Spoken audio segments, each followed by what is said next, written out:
ከዛ ፊት ችግር ላይ ነበርኩ። እኔ በተሻለ መጠን ስራን ለነገ ማሳደር አልወድም። ኢንቴሪየር ዲዛይነር የለኝም ለኔ ማለት ነው። መቼ ሰሯት? ያቺን የመጀመሪያዋ ሚሊዮን ብር መቼ ሰሩ? ይሄ ቤት ብቻው ነው 20 ሚሊዮን ብር ፈጅቷል። ቀደም እንደሰማነው እውነት ለመናገር ብዙ ጊዜ ከገንዘብ ጋር ብዙ አይደለም። ትልቁን ቦታ ያው እንዴ ትልቅ ራዕይ ያለው ሰው እኮ ትልቅ ነገር ይመርጣል አይደል? ስለዚህ ሐሳባችን ከትንሽ ወደ ትልቅ ስለሆነ የመጣንበትም መንገድ ከእንደዛው ነው። አነስ ካለ ቦታ ከአነስ ካለ ጎጆ ተነስተን ሲቃጠል ስንነሳ ሲሞት ስንገነባ እያልን አሁን ወደ ትልቁ ሄድን። ቅድም ደግሞ ወደ መጨረሻ የነገራችሁ ደግሞ እንደገና አሁን ሆቴልና ደግሞ እንደዛ ደግሞ እንጀምር ነው። ስለዚህ ዓላማ አድርጎ የሚነሳ ሰው ያው የእግዚአብሔር ገዛ ነው ሁሉም ነገር። ሰው በፍቃዱ ብቻ የሚያደርገው ነገር ቢሆን ኖሮ እንደምኞት ብሎ ግን እግዚአብሔርም እያገዘን እየረዳን ስለሆነ እየተሳካ እንዳልሹ ትንሽ ነገር ማንም ሰው አያስብምና እኛ ትልቅ ነገር ነው የምናስበው። በዚህ ምክንያት ይሳካልናል። በዚህ ይሄ ነው በቃ እግዚአብሔር ስለሚያሳካልን ነው። በሱ ውሰጅ ማለት ነው። ያኔ ከ25-26 ዓመት በፊት ሳስበው አገሬን በባህል ዘርፍ ምክንያቱም ከዛ በፊት ውጭ ሀገር የመሄድ እድል ነበረኝና ብዙ ቦታ ሄድ ነበረ። ብዙዎቹ የሀገራቸውን ባህል ታሪክ ሲያስተዋውቁ አይሰማ ስለነበር አንድ ቀን እኔም አገሬ ሄጄ ይህንን ነገር አሳካለሁ ብዬ አስብ ስለነበር እና በአየር መንገድ ውስጥ የስራ ድርሻ ነበረኝና ውጭ ሀገር በመዞር ማለት ነው። ስለዚህ ያችን ሀሳብ ይዤ ነው የመጣሁት ሀገሬ። በሱ ነው የተጀመረው። እንደተባለው እንግዲህ ወደ ከ22 ዓመት በላይ አለ በዚህ በሀሳቤ ጸንቼ እንደነገርኩሽ ከትንሽ ነው የተነሳሁት። አሁን ደግሞ እንግዲህ ወደ ከፍታ ደርሰ እግዚአብሔር መርቶናል። የተሻለ ነገር ደግሞ ቢኖር ከዚህም በላይ ያን ማድረግ እንፈልጋለን። በአጋጣሚ ሆኖ ተርቤ ተቸግሬ አላውቅም። እንደ ማንኛውም ግን ከድሃ ቤተሰብ ነው የተወለድኩት። በድህነት ቤተሰብ ውስጥ ነው አስተዳደጌ።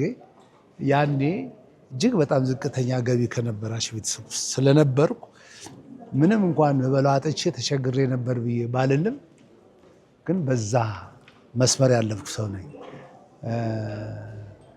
አመጣጤ ይህን ያህል ከነገርኩሽ በዚህ መሀል ላይ ደግሞ መውደቅና መነሳ ፈተናዎች አጋጥሞታል። እነኛ ችግሮችን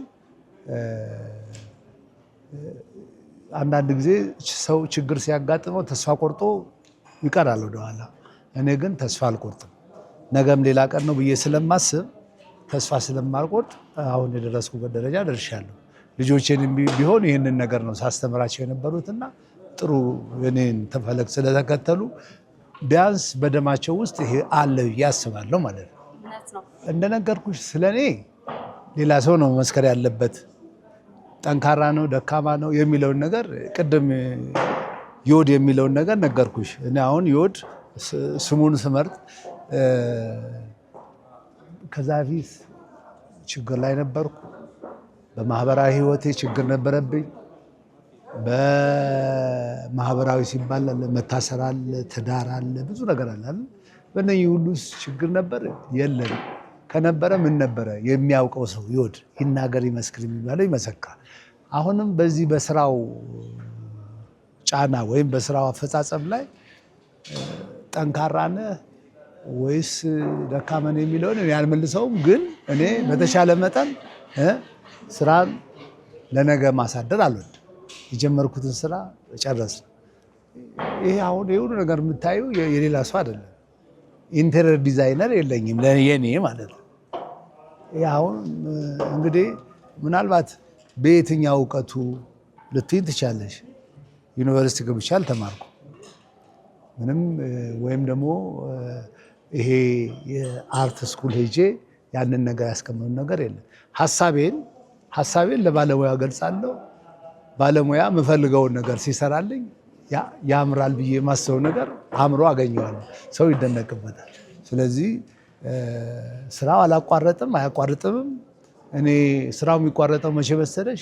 እኔ ደክሜ የመጨረሻው ወይም ደግሞ ሳርፍ ወይም መስራት ሲያቅተኝ ወይም በህይወት ሳልኖር ሲቀር ብቻ ነው። እስከዛ ድረስ ግን ጥረት አደርጋለሁ ብዬ አስባለሁ። መጀመሪያዋ 1 ሚሊዮን በጣም ከባድ ትመስለኛለች።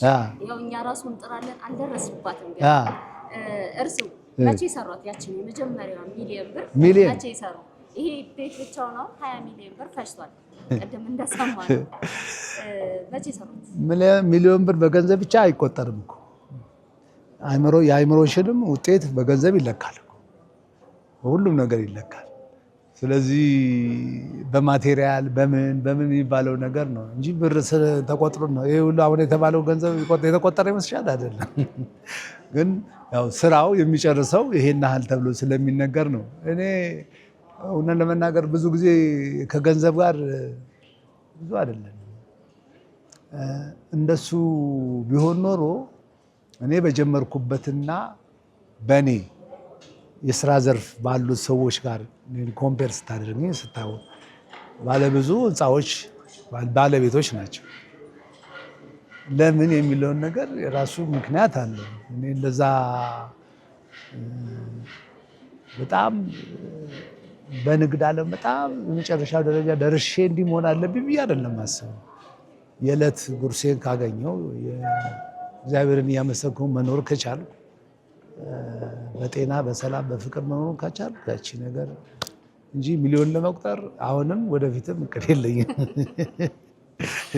በጣም በህይወቶች የሚደሰቱበት ነገር ምንድን ነው? በሰው መደሰት እደሰታለሁ። በቃ የሚያስደስተኝ አሁን እናንተ ጋር እዚህ ያለው ሰዎች ተደስተው ከሆነ ፊታቸው አንብቤ ወይም ገልጸውልኝ ከተደሰቱ በሰው መደሰት ያስደስተኛል። ይሄ ሁሌ የምጠየቅበት ነው። መልሰው መልስ አንድ አይነት ነው ማለት ነው። አይ ምንም ማስተላልፈው መልእክት ዋናው ይሄ የሀገር ሀብት ነው፣ የሀገር ቅርስ ነው። እኛ ኢትዮጵያንና ኢትዮጵያዊነትን ነው የምናስተዋውቀው፣ የኢትዮጵያን ገጽታ ነው የምናስተዋውቀው። ይሄ በሁሉም አቅጣጫ እንዲታወቅ እኛም በዚህ ዘርፍ መሰማራታችንን አጎልታችሁ ለህብረተሰቡ እንድታቀርቡ ነው።